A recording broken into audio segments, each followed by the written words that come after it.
Oi, doutor. Boa noite, Tudo bom? Boa noite. tudo, Seja bem-vindo. Estou muito feliz com a tudo sua bem? presença aqui. Você ter Eu aceitado o meu também. convite, Obrigado, ter Aline. enviado o livro. Parabéns Obrigado, pelo Aline. Obrigado livro. pelo É convite. realmente lindo. E Natal tá chegando, dá vontade de comprar e dar para todas as seguidoras, viu? Porque Ah, realmente assim é muito bom, muito, muito bom. Parabéns. obrigado, Aline. Você não sabe o quanto eu fico feliz ouvindo isso. Para mim, escrever o livro foi uma aventura, né? Nunca imaginei escrever um livro, mas é que se eu for contar tudo, assim, mas o livro veio de uma forma tão legal para mim, assim, mas tão legal, que eu me sinto, sabe como? Aquela mãe que fez aquela janta linda, com os detalhezinhos para os filhos, e aí tá esperando, doido para ver o que, que eles acharam da comida, do gosto, do sabor da comida. E ouvir que falou, nossa, a comida tá saborosa, me dá muita alegria. Obrigado pela recepção, obrigado pelo carinho. E a nossa intenção, assim como vejo como é a sua, aliás, também te parabenizo por todo o trabalho que tem feito, é trazer conteúdo, informação, acolhimento, e acho que unir forças para isso certamente só trará bons frutos para as pessoas que nos acompanham. Sem dúvidas, estamos juntos aí no mesmo propósito. E esse livro veio a calhar muito, assim, porque o subtítulo do livro, gente, é a busca pela maternidade nos limites da vida reprodutiva. Então, nada mais mãe aos 40 do que esse livro, né? É muito bom. Doutor, vamos lá. Eu acho que muita gente aqui já te conhece, deve ter muitos seguidores teu aqui, mas eu queria que você começasse se apresentando, contando um pouquinho como é que você foi parar na reprodução assistida, qual que é a sua visão hoje, conta um pouquinho pra gente, né, o tempo que você tem de carreira, se apresenta aí rapidamente para a gente começar o nosso bate-papo. Bom, meu nome é Davi, eu sou do interior do estado de São Paulo, eu sou de Rio Claro, natural daqui e segui uma trajetória na minha formação por algumas faculdades, passei pela PUC São Paulo, fiz a residência na Unesp em Botucatu, e aí a reprodução humana apareceu para mim por um presente, assim, porque quando eu fui atrás, apesar de gostar muito, lá atrás eu queria ser cirurgião, eu queria operar como muitos médicos, né? E fui atrás da cirurgia minimamente invasiva, laparoscópica, e conheci o Dr. Daniel Faundes, hoje é meu sócio do grupo FIVMed, um excepcional médico e meu grande professor, buscando a cirurgia laparoscópica.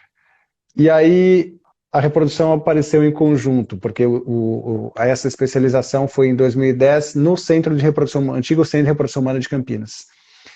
E aí, quando eu comecei a conhecer a reprodução a fundo, aí a cirurgia ficou de canto, assim. Então, hoje eu me dedico full time à reprodução.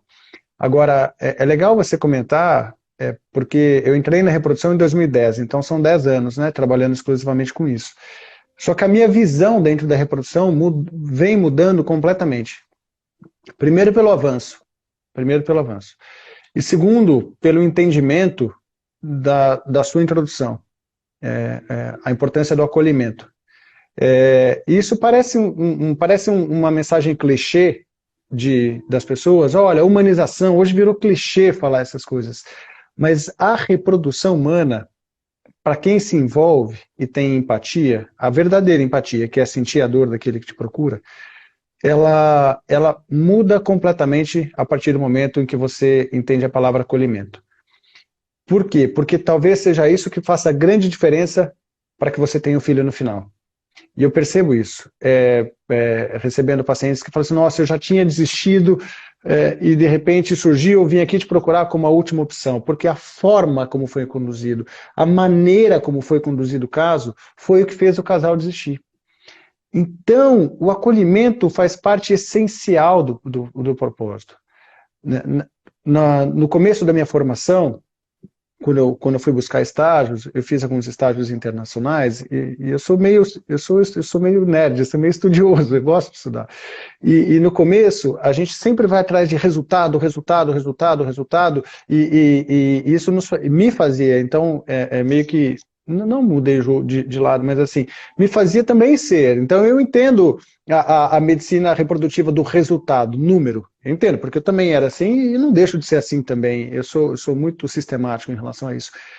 Mas essa busca incessante, olhando só os números, faz com que, às vezes, você vá cavando buracos mais fundos, mais profundos. Vai, mas calma, tem uma pessoa do outro lado, né? Então, saber entender o outro lado pode ser o grande diferencial para você alcançar o seu resultado final.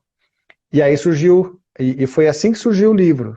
Foi assim que surgiu o livro, porque uma coisa, e você sabe bem disso, pelo seu público que você trabalha, você entende muito bem as dores do seu público.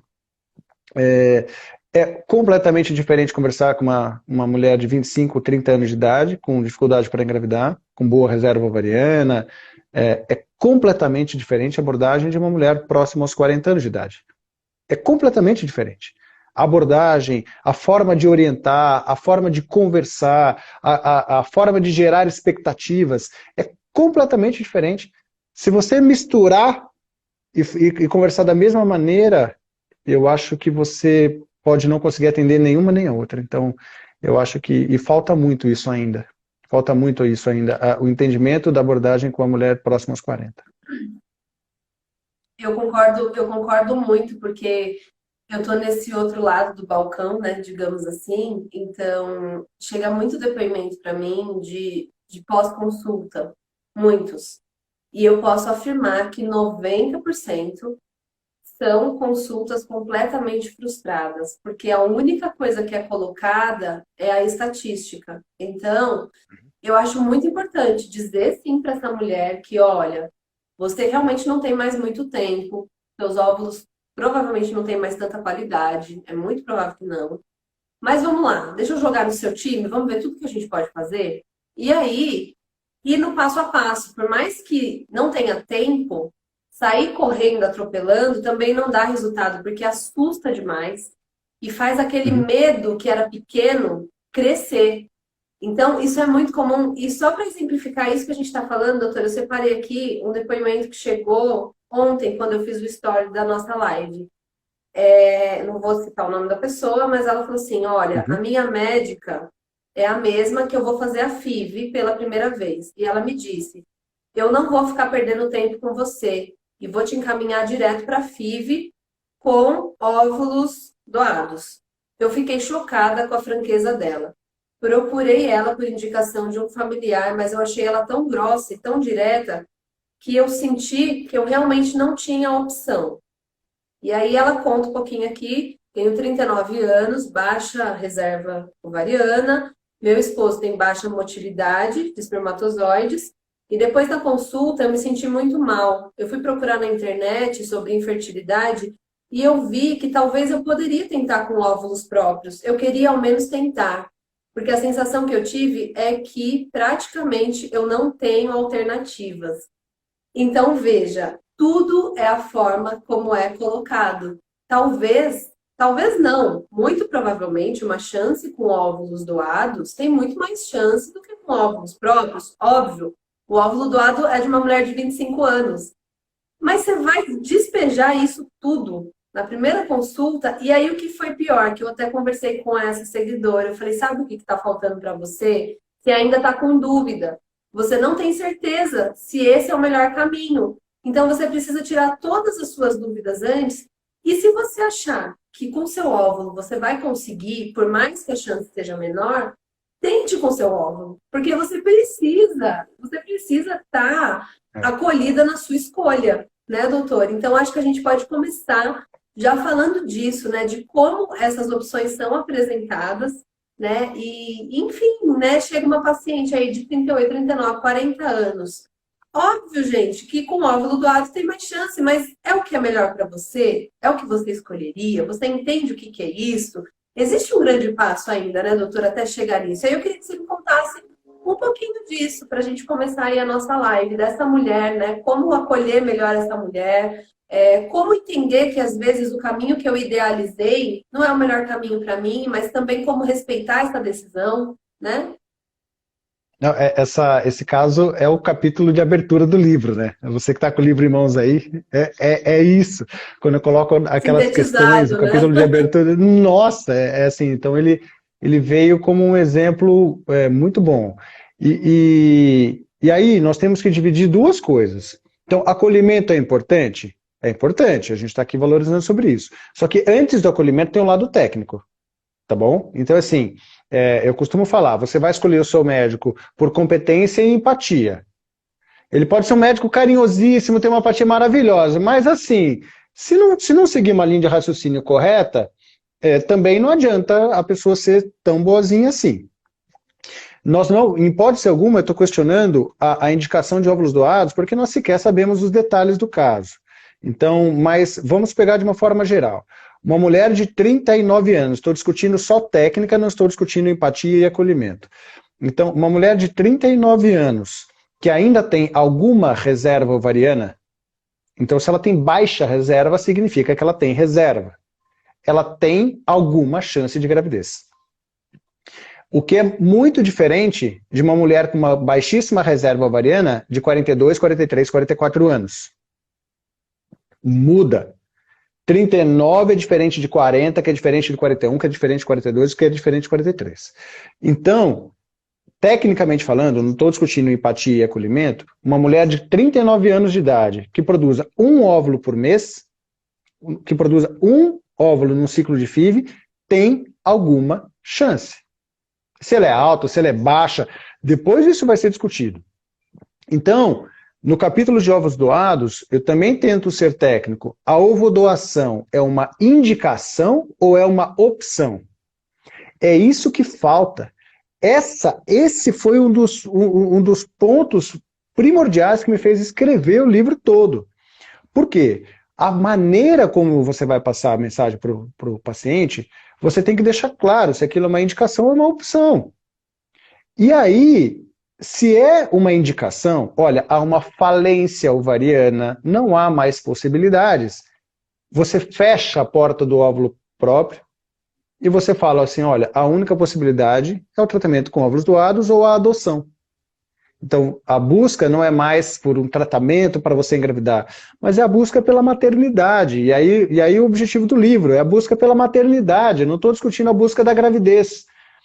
E quando eu comparo ovo doação com adoção, as coisas começam a fazer sentido para a pessoa. Agora, enquanto a ovo doação for uma opção, ou seja, uma alternativa para buscar melhores resultados, o acolhimento passa a ser o ponto fundamental. Porque daí você vai precisar entrar em diversos aspectos pessoais do casal. Então, por exemplo, imaginando, vamos supor que eu estivesse conversando com você aos 39 anos. Olha, a sua reserva ovariana é baixa, o tratamento seria direcionado dessa maneira, teríamos que fazer algumas estratégias, de repente, ciclos seriados para acúmulos de óvulos, algumas induções, então, estratégias técnicas para tentar buscar melhor resultado. A chance de sucesso, dependendo de como for, se aproxima. E olha que aos 39 anos de idade, às vezes nós estamos falando em chance de sucesso de 30% a 40%. Poxa vida, 39 anos de idade é uma idade relevante. Se você consegue acumular óvulos e ter, então você consegue chance. E aí, você entra numa conversa pessoal. Às vezes eu tenho casais que falam assim, nossa, doutora Vi, mas se isso não der certo, depois talvez eu não consiga. Mas a grande maioria precisa passar pela aprovação para poder dar um passo adiante. Não adianta o médico querer dizer pelo paciente, eu não vou perder tempo com você, em hipótese alguma. Em hipótese alguma. Não cabe ao médico dizer isso. Nesse momento, o médico tem que ser técnico. E não sou eu que decido pelo paciente. Eu não posso fazer isso.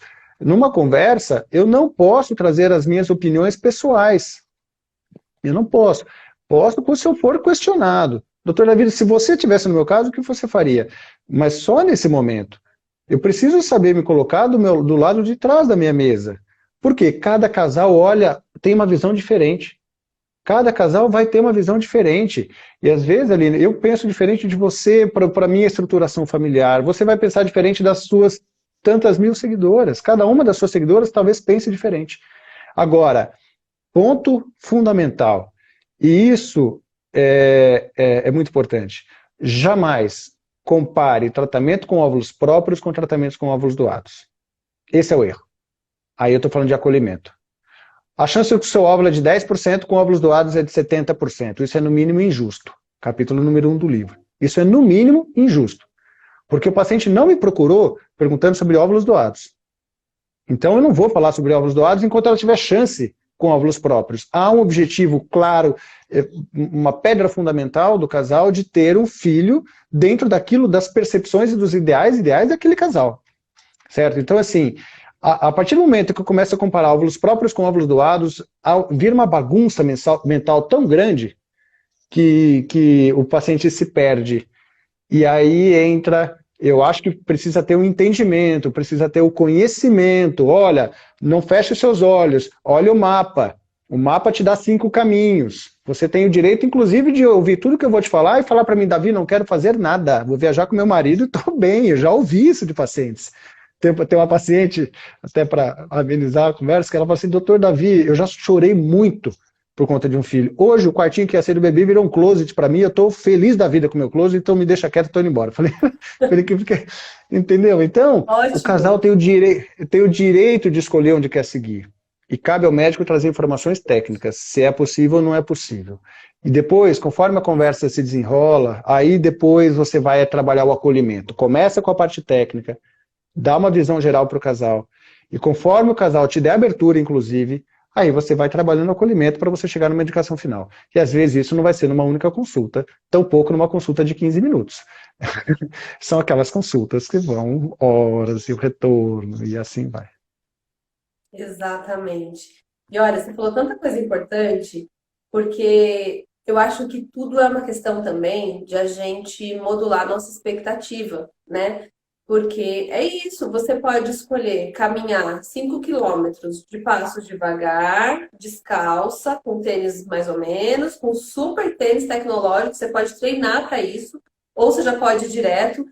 Tem muitas coisas no meio desse caminho, não existe uma receita de bolo, né? Até Uhum. porque também vale a gente dizer aqui que a reprodução humana, ainda bem que ela existe, nossa, se não fosse isso, né? Muitas mulheres realmente não iam conseguir realizar o sonho da maternidade, as famílias não teriam filhos, mas ela não é 100% exata e não é 100% garantia, né? Um bom tratamento, um tratamento que vai dar muito certo, vai ter 50%, 70% de chance de dar certo, né? Então, é importante modular a expectativa e respeitar o que você acredita, né? Se para você óvulo doado está fora de cogitação, mas aí eu abro um parêntese, tá? Porque muitas Uhum. pessoas já me questionaram aqui quando eu faço live de ovo recepção e depois, ouvindo um pouquinho mais, entendendo um pouquinho melhor, e aí entendendo que, poxa, mas se essa é a minha única opção, o que que eu quero? Eu quero ficar grávida, eu quero ter um É. filho, eu quero maternidade. E mais que isso, porque quando o bebê chega, gente, ele foi gerado através de você, cada batimento dele levou sua célula, levou seu sangue, estava ali, né? Como que você vai olhar e falar, ai, não é meu filho, sinto muito. Até porque se Não for dá, né? assim, né? Os da É, adoção, então, né? Então, é, eu acho que é importante isso, né? Você modular a expectativa e entender isso que você falou. No livro, o Dr. Davi fala de 5 caminhos. A gente até pode falar muito rapidamente deles aqui, mas é isso. A gente vai muito, quero ser mãe natural, né? A maioria aqui. Não natural, porque a minha amiga foi, imagina, a fulana nem queria mais. Esses dias eu estava aqui na minha casa, aí a mulher que trabalha em casa falou: Aline, tem uma mulher ali em cima, ela tem uma filha de 22 anos, ela tem 47 anos, ela tá grávida, você acredita? Falei, é sério? Deixa eu ir lá, eu moro ali em cima, vou chamar ela pra contar isso. E ela, assim, horrorizada, nossa, é muito risco, né? Não sei o quê. Eu falei, tem mais riscos e tal, mas, né, acho que você não pode se comparar, acho que é a grande cilada, né, doutor? Se comparar, não é porque o Você outro chegou no conseguiu, o outro capítulo, conseguiu. você chegou no capítulo de ovo doação? Não, eu só folheei, Não. mas eu não É, estou seguindo linha. é, Eu tá, folheei, vi o que me interessava tá. mais, marquei e separei até para a gente falar aqui. Legal. Então, Você falou vamos. duas coisas. Desculpa, desculpa. Não, pode Você falou, seguir. você falou eu vou reforçar duas coisas que você falou que são muito importantes. Duas coisas. A primeira, tá lá, tem um tópico do capítulo de ovo doação que fala assim: tenho pressa para, não sei se aceito não sei se ainda aceita um óvulo doado. Aí lá eu falo, negar é sempre a primeira resposta, um óvulo doado. Ninguém nasce querendo ter um filho com o óvulo de outra pessoa. Ninguém. Olha, tudo bem, eu nasci querendo ter um filho por ovo doação. Ninguém. Portanto, negar é sempre a primeira resposta. Vírgula. Até que a vida nos mostre o contrário. Então, a vida precisa mostrar o contrário. As pessoas falam que o luto, o sofrimento pela dificuldade, o sofrimento por um resultado negativo, o sofrimento por consultas difíceis, esse sofrimento que existe não é pequeno, nós trabalhamos muito o ponto negativo desse sofrimento, mas esse sofrimento é a plataforma de lançamento para você alcançar e dar um próximo passo para atingir a ovodoação.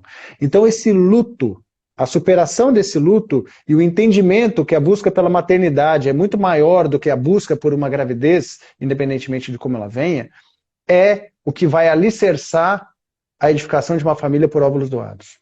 Então, entenda que negar, e eu falo isso para os meus pacientes, não, Davi, eu falo ovo doação, sabe, às vezes eu uso a terceira pessoa, é uma dica. Então, por exemplo, quando eu estou em casos onde a ovo doação é uma opção, eu não falo para paciente assim, então como eu, Davi, abordo nas minhas consultas, né, passando o meu jeito de atender.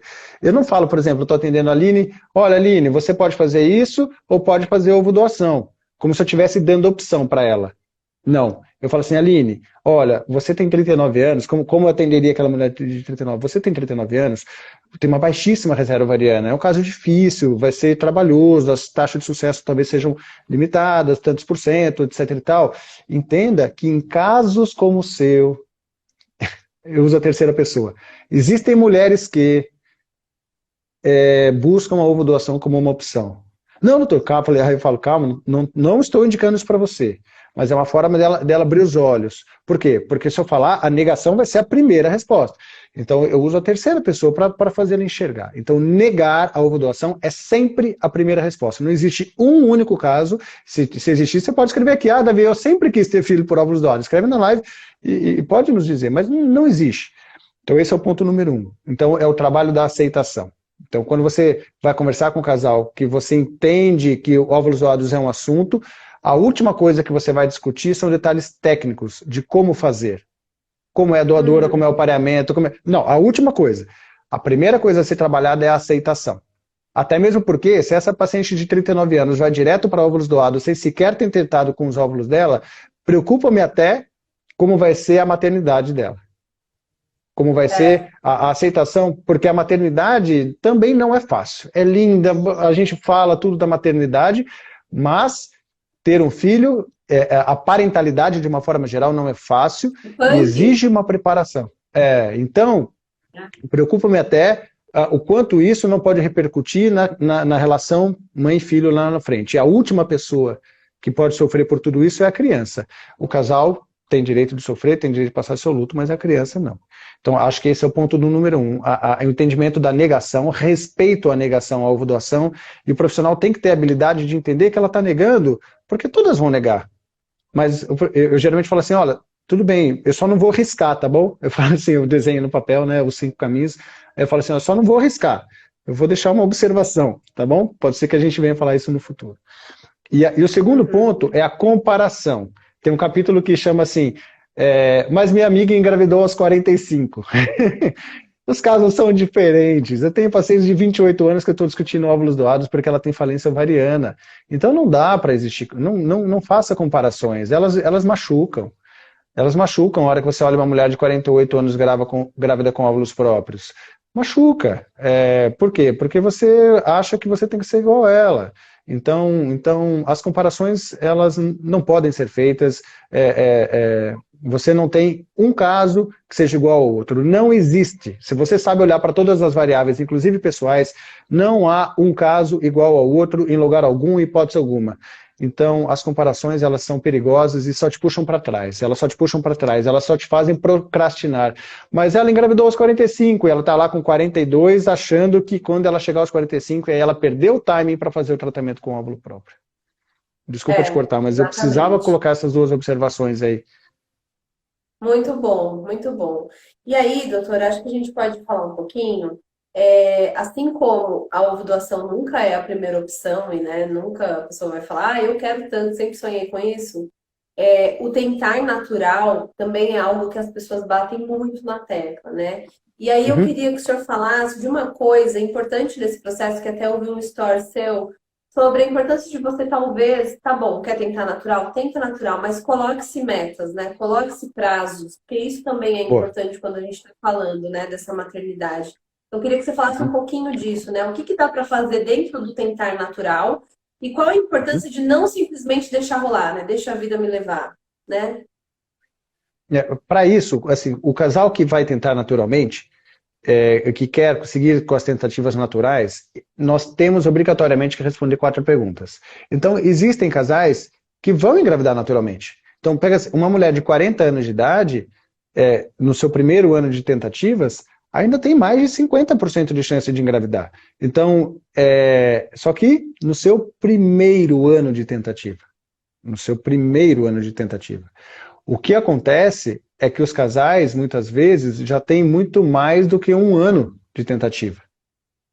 Então, são 4 perguntas fundamentais. Se você não responder uma dessas 4, você vai errar. Qual é a idade da mulher? Ah, eu quero seguir com as tentativas naturais e tenho 38 anos. Ah, então vamos colocar um prazo aqui. Ah, eu quero seguir com as tentativas naturais e eu tenho 43 anos. Opa, pera lá. Abordagem completamente diferente. Então, qual é a idade da mulher? Tem que responder essa pergunta é fácil de ser respondida. 2, há quanto tempo você tenta engravidar? Ah, Davi, eu quero continuar tentando. Você já tenta há quanto tempo? Há 3 anos. Fala, gente, não, eu acabei de atender um casal, ela tem 25 anos. Ah, eu sou jovem, eu sou jovem, eu sou jovem, todo mundo fala que eu sou jovem, não engravida há 4 anos. Para de olhar a idade da mulher, porque as perguntas são independentes, entende? Então, assim, idade é uma coisa, tempo de infertilidade é outra. Então, se você já Só um tenta. parêntese, só um Aham, parêntese, isso que você falou é muito importante. Idade como fator isolado, gente, não é diagnóstico de nada, né, doutor? Não é recomendação para nada, porque às vezes você tenho 40 anos, mas tô começando agora a tentar. Então você ainda tem um período é, aí para ver se vai rolar ou não, né? Do mesmo jeito que a perfeito. de 25 tá achando que tá tudo certo, tá olhando só a idade, É, gente, só a idade, não é, né? É isso perfeito, que o doutor tá falando. Pode prosseguir, perfeito. doutor. Então, idade, tempo de infertilidade. Aí, cuidado quando você vai calcular tempo de infertilidade, porque parece fácil, mas todo mundo erra. Ah, quanto tempo você está tentando engravidar? Há 2 anos. Aí, quando você vai aprofundar a pergunta, há 2 anos o casal está buscando ajuda. Só que não engravida há 4, foi quando parou a pílula. Então, eu quero calcular meu tempo. Então, se você tem mais de 40 anos de idade, seu prazo são 6 meses. Você tem tempo? Tem 6 meses. Depois disso eu vou fazer alguma coisa, certo? Se você tem 35 anos de idade, quer tentar um ano? Sem problema nenhum. Depois eu vou fazer alguma coisa. Fazer alguma coisa não quer dizer que eu vou fazer uma FIV. Pode ser, entendeu? Mas alguma coisa eu vou fazer. Então, idade, tempo de infertilidade, causa da infertilidade. A importância de definir e achar uma causa.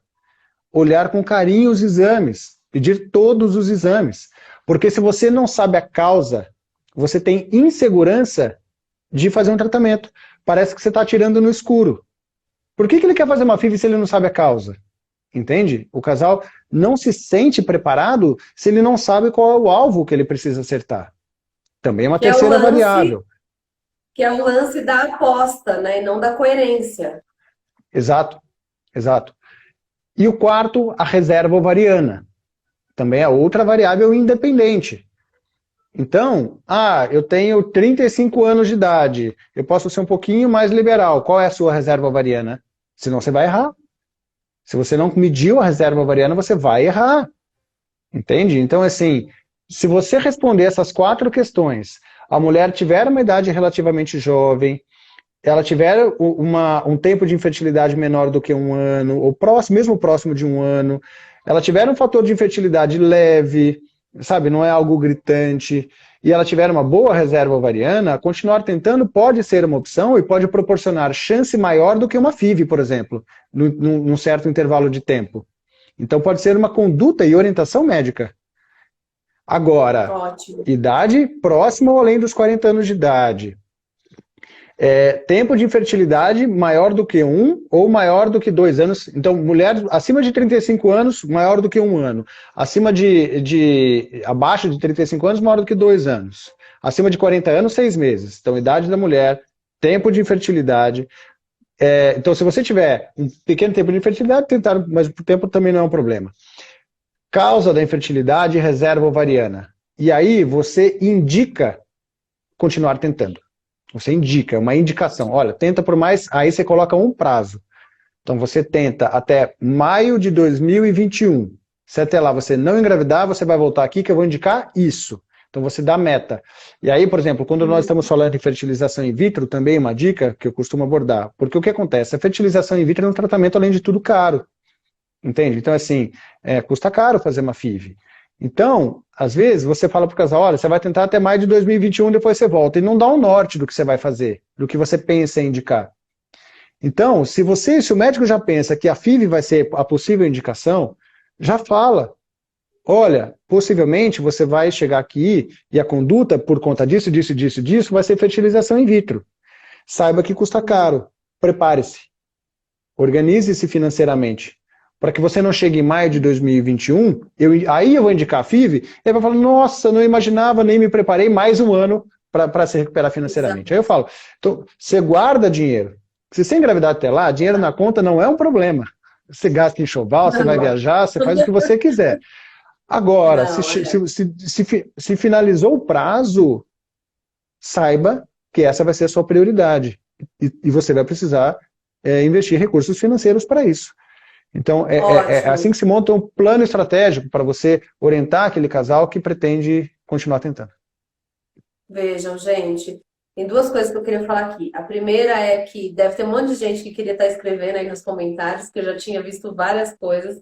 Manda aqui nesse pontinho de interrogação, tá bom? A gente vai tentar, nos últimos 10, 15 minutinhos, dar uma atenção para as perguntas de vocês. Então, manda, tá?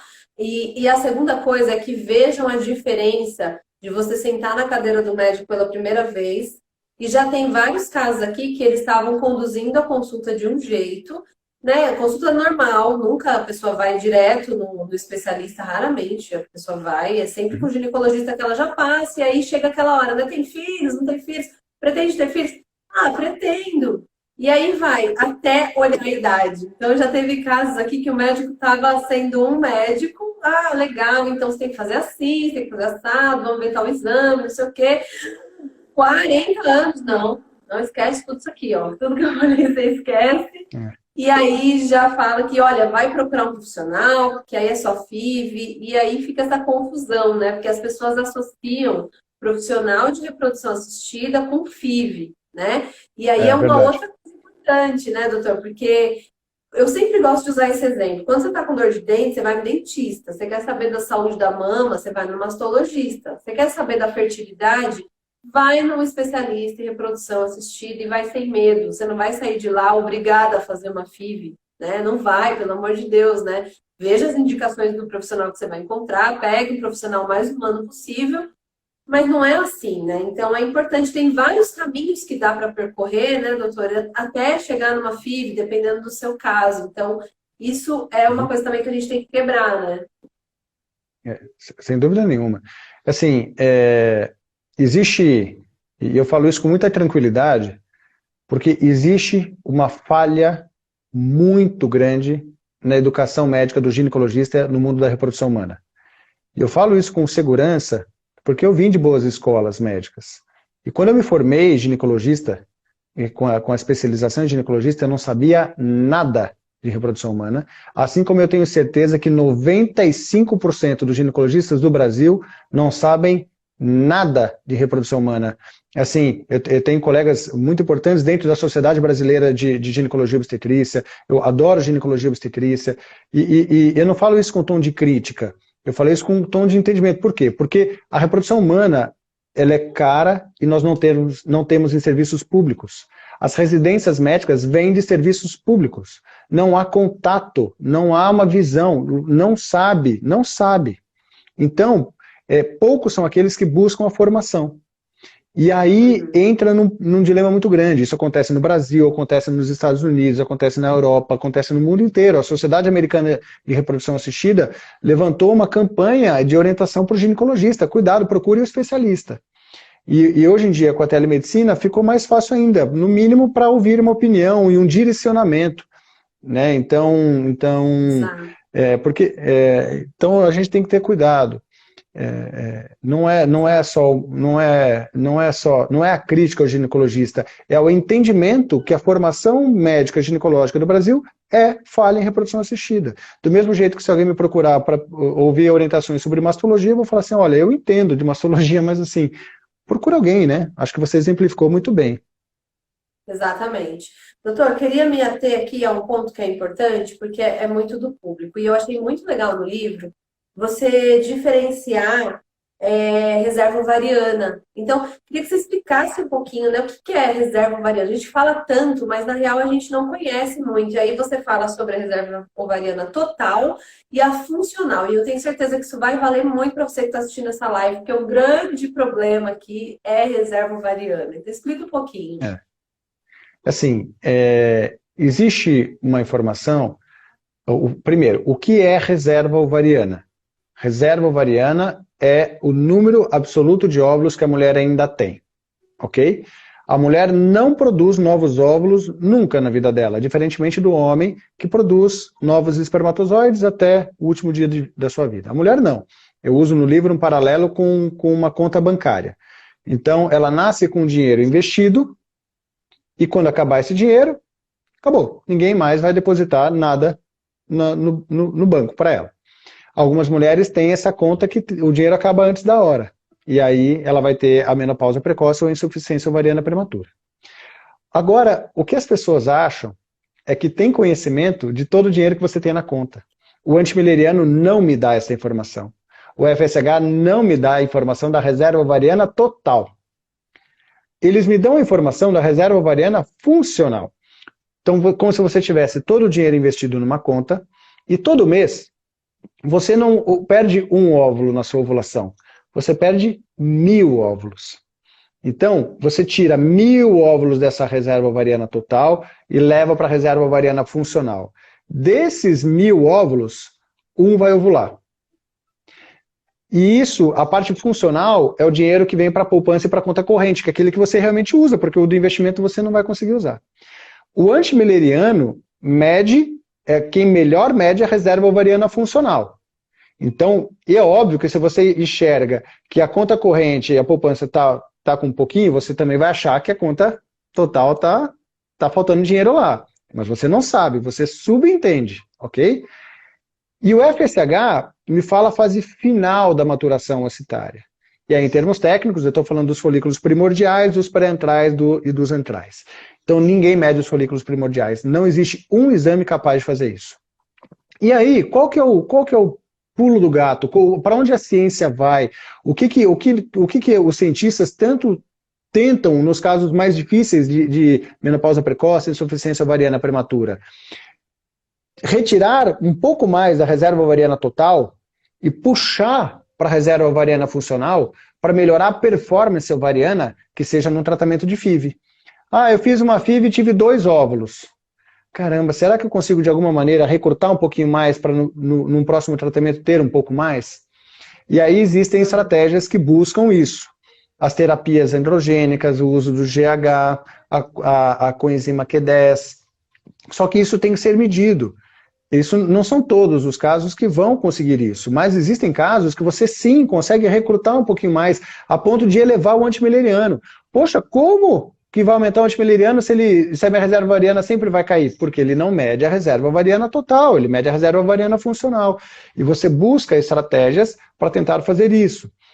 E aí, ainda em nível de pesquisa, que vai fazer o seu entendimento, por exemplo, tem um japonês que fez uma pesquisa fantástica em mulheres com menopausa precoce, que já acabou, já era menopausada. Ele fez uma cirurgia tirou um pedaço do ovário, porque esses ovários têm alguns folículos lá que ficaram retidos, fez um tratamento e reimplantou no ovário e voltou a produzir um folículozinho ou outro. Isso em fase de pesquisa. Então, Uau, cuidado. Então, não tem isso. Então, claro. por quê? Porque isso mostra o entendimento que existe uma reserva total que nós desconhecemos. O que nós queremos? Acordá-la. Acordá-la. Outro exemplo prático é assim, aquelas mulheres que têm baixa reserva ovariana, que sempre falaram que tem baixa reserva ovariana, mas a gente nunca sabe quando ela vai entrar na menopausa. Por quê? Porque não é que ela tem baixa reserva ovariana total, ela simplesmente recruta pouco para a reserva funcional. E pode ser que ela tenha menopausa aos 50 anos de idade. E aí os trabalhos que tentaram calcular o resultado do antimileriano e o tempo da menopausa erraram. Então, porque se eu soubesse, se fosse exatamente isso, eu ia te dar o antimileriano e ia falar, você vai ter menopausa daqui a 3 anos. Certo? Mas a gente não consegue falar isso, porque o Uau. antimileriano não mede isso. Tem uma live que eu fiz que chama O Mecanismo do Ovário. E aí está gravada lá no IGTV. Eu tento explicar por A mais B isso, eu expliquei de forma resumida. Mas esse entendimento, ele é fundamental para o médico que trabalha com reprodução para criar uma estratégia em casos de baixa reserva ovariana. E isso pode fazer grande diferença no final. São aqueles casos da mulher que teve um folículo num tratamento, fez outro e teve 7. Como pode? Pode. Não são todas, mas outras É, podem. Outras você vai usar de é. tudo que você tiver e não vai adiantar. Vai ter um porque vai ter um. Então esse Você entendimento está ele é muito falando legal. muito incrível isso. Aliás, isso realmente rende uma live. Que bom que já tem. Até vou assistir depois lá no perfil. E você, gente, se você está aqui e ainda não segue o doutor, segue em cima, ó. Vai lá, porque, nossa, é conteúdo assim de aula, gratuito, então se dedica, porque pode fazer diferença no seu entendimento. E você falando agora de menopausa, né, de menopausa, menopausa precoce, enfim, eu lembrei de um caso aqui de uma pessoa, se eu não me engano, o nome dela foi Cris, eu fiz uma live com ela. Toda segunda eu faço live com pessoas que engravidaram aos 40 ou mais, das mais diferentes formas. E ela teve um diagnóstico de menopausa aos 39 anos. E falou, bom, agora já era, né? Talvez eu recorra à ovo-doação, mas ainda não estava certo na cabeça dela. E começou a fazer a terapia de reposição hormonal, né? Foi me Ah, eu ia falar consultando, isso. via FIV, Ela não foi. sei o quê, É, e engravidou. Então, é muito isso, né? Você nunca sabe o que que ainda tem lá, né? Tinha um e que é, deu é. certo, milagrosamente, Esses assim. casos, esses casos de menopausa precoce, ainda não está na menopausa plena, porque entende-se menopausa que a mulher nunca mais vai ter uma ovulação. Nunca mais. Menopausa verdadeira. Existe uma condição chamada menopausa transitória, aquela que ela está na fase, está no final, realmente está no, vamos falar, na beira do abismo, vamos falar assim. E aí, o FSH está lá em cima. E é verdade, o médico dessa paciente, talvez se eu entrar, vai falar, era um FSH de 60, 70, 80, FSH de 100, menopausa. O médico falou, menopausa. Cravou. E aí entrou com terapia de reposição hormonal, entrou com cicloprimogina, mas que ainda mantivesse ela ciclando. E o que essa terapia de reposição hormonal faz? Baixa o FSH. E quando o FSH baixa, o ovário meio que fica à disposição ali, porque quem recruta o folículo é o FSH, né? E numa bobeada, o FSH começa a subir de novo. Então entenda assim, o FSH está lá em cima. Enquanto ele estiver sozinho lá em cima, não vai acontecer nada. O ovário está desgastado lá atrás de tanto FSH. Aí baixa o FSH. O ovário entende assim, ué, tá faltando coisa aqui. E aí ele acorda de novo. Aí de repente o FSH sobe, escapa uma ovulação. E aí ela engravida. Então cuidado, isso não é Exatamente. indicação de tratamento, mas assim, não é Não, não, não infrequente. tanto. Mas não é Tanto infrequente, que eu tenho alguns casos. nem foi para isso, nem foi para engravidar nada, foi para combater os É, sintomas ali mesmo da menopausa, é, né? Fazer o tratamento. é. Se eu não me engano, eu não vou falar besteira, tem lá no YouTube, mas se eu não me engano, ela já estava sem menstruar quase um ano.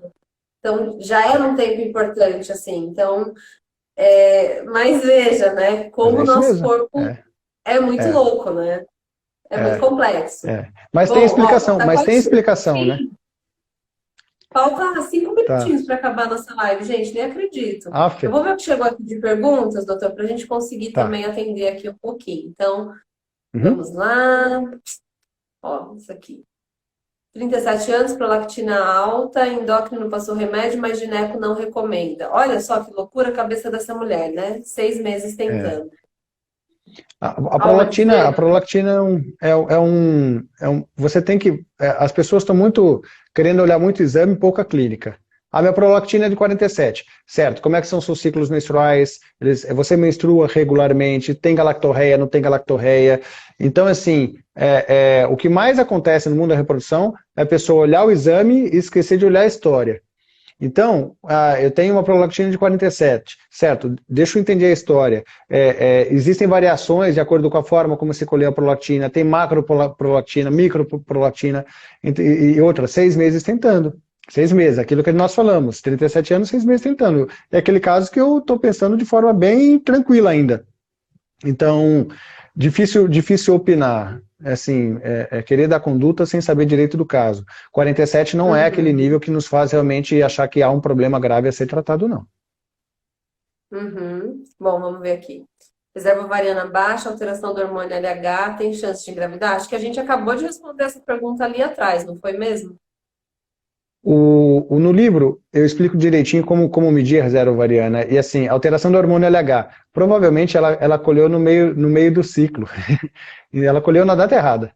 Entendeu? Então, colheu na data errada. E o FSH e o antimileriano, cada um dá uma informação diferente.